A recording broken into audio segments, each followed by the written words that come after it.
You're watching Satluj TV News. I'm Angus Scott in London.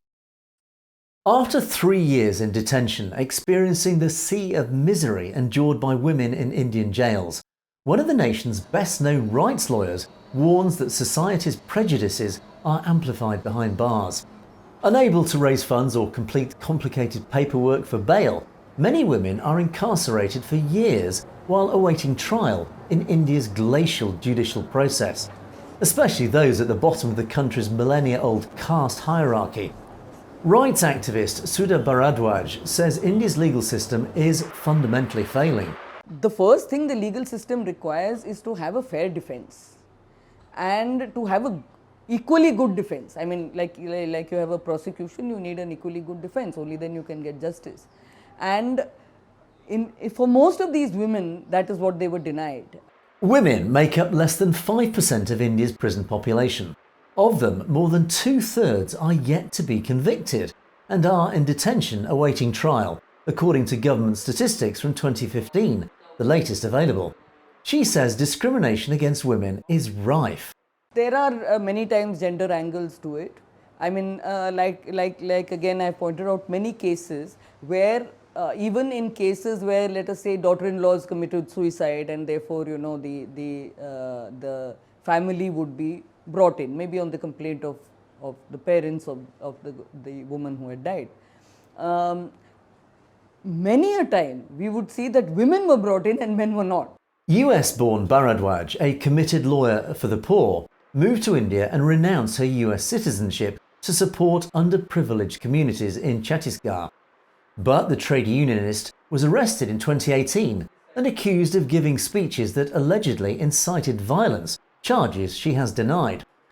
She argues prejudice and a flawed legal aid system is keeping women in prison unnecessarily. Well, I think all dynamics which play out in society are reflected even more sharply in the prison. So whatever prejudices, discriminations you see outside in the society, they are very much reflected there. I mean, of course, the poor, I mean, in class terms, the poor are disproportionately there in the jail. We saw many cases of women who really needn't be there. I mean, the cases were not so serious. You could have let them out. Maybe they couldn't make the sureties. Maybe they didn't have good enough lawyers. Whatever the reason, one needs to be more liberal with bail, and that should be the way out of the overcrowding. Among the people she met was a Dalit woman jailed after her employer accused her of stealing jewellery. Another was accused of murdering her landlord despite no clear evidence provided and her pleas of innocence. And another was even arrested for the suicide of her daughter-in-law simply because she was in the house when she died. Or there's the other case which I relate of this young woman with 2 small children who was thrown out of her house by an abusive husband in the middle of the night, and she just walks and she's so desperate that she tries to commit suicide by jumping into the river with both her children. Much to her